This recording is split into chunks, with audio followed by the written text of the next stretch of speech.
Bueno, muchas gracias. Buen día.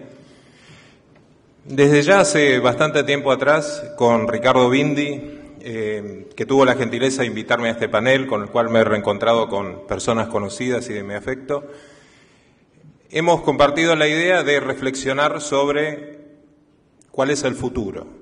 Por el lado de Bindi y de Ricardo, cuál es el futuro de las profesiones que nuclea la asociación que él preside.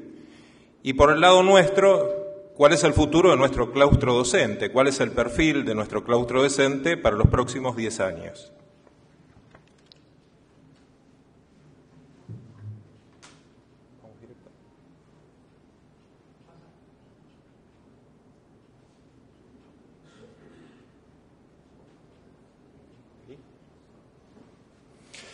El estadio en el cual nos encontramos en este momento respecto a esta necesidad de reflexionar es bastante primario, digamos. Estamos en un estadio de plantearnos la pregunta y hemos ido abordando algunas respuestas parciales. Es decir, hasta ahora no hemos podido contestar la pregunta que hace referencia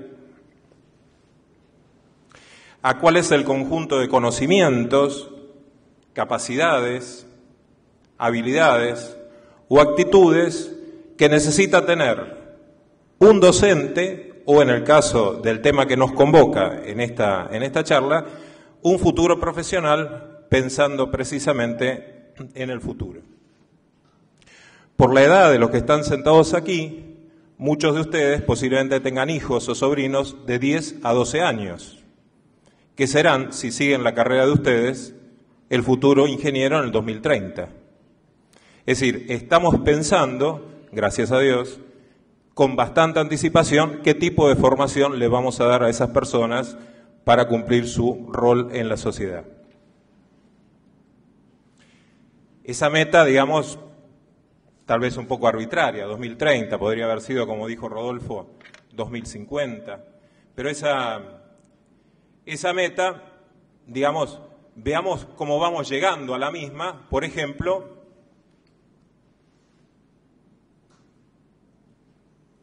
desde el punto de vista de las tecnologías o desde el punto de vista de los cambios de la currícula.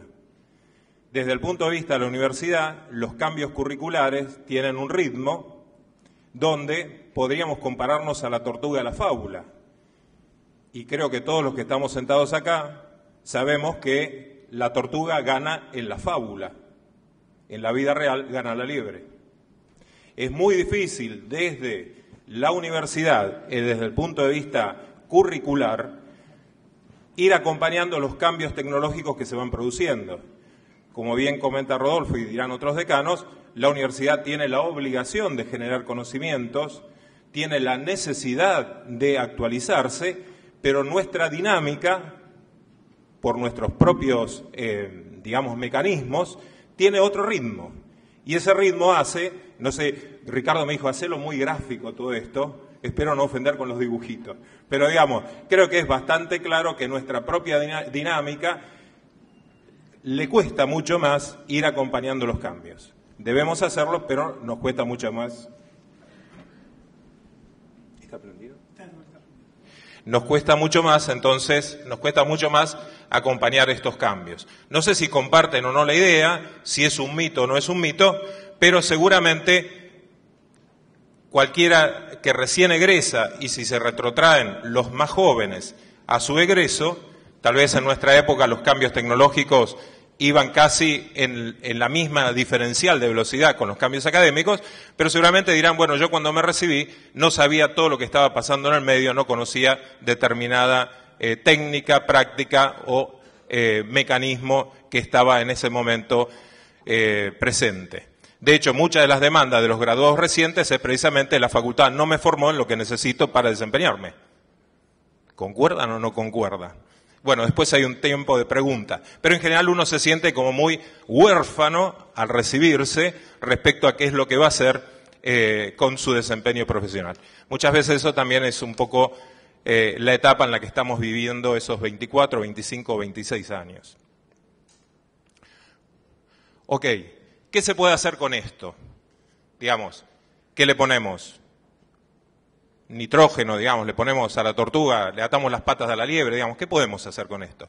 Bueno, una de las maneras de enfocar el tema es visualizar qué elementos son comunes a la tortuga y a la liebre.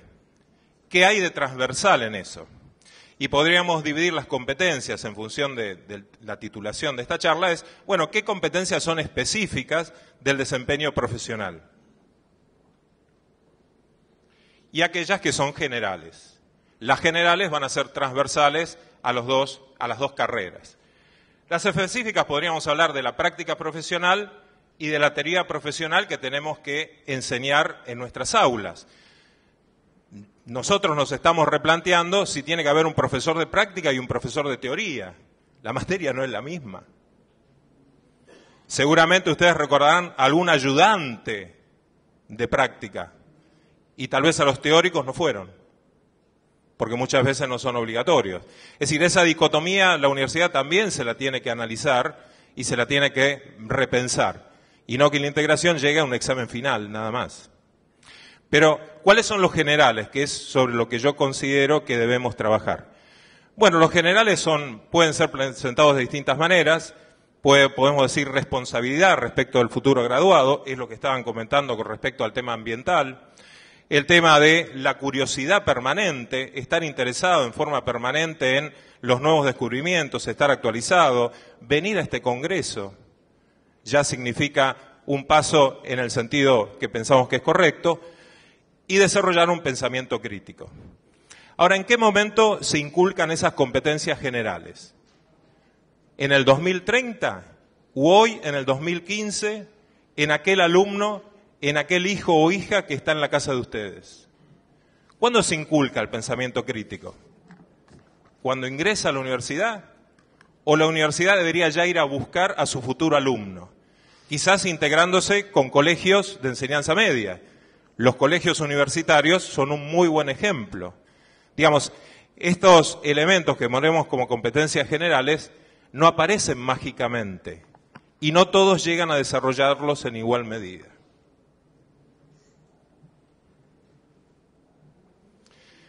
De hecho, hoy el paradigma educativo está roto.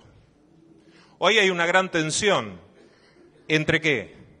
Entre educar para lo laboral, que son las competencias que ustedes reclaman necesitar para ser buenos profesionales, y lo que Rodolfo me dio el pie para entrar, educar para lo social. ¿Cómo hacemos que ese profesional esté comprometido con su sociedad? ¿Cómo hacemos que ese profesional esté comprometido con la cultura? Etcétera, etcétera. Si bien yo no soy representante de una universidad de gestión nacional, represento una universidad pontificia. Y algunos de ustedes deben haber leído la última carta del Papa respecto al medio ambiente. Y estamos atravesados como universidad confesional y pontificia, la única de Argentina, por este mandato, en el sentido de cuidar al semejante, dar una formación humanística, etcétera, etcétera. Como les decía con anterioridad, estamos en la fase de elaborar la pregunta y dando respuestas parciales. Por ahora, la respuesta a la cual llegamos es seguir apuntando a mejorar la calidad de nuestro claustro y además seguir pensando en la persona antes que en el profesional, en la persona en el sentido de lo humanístico en cuanto a su formación integral. Gracias. Gracias por escucharme.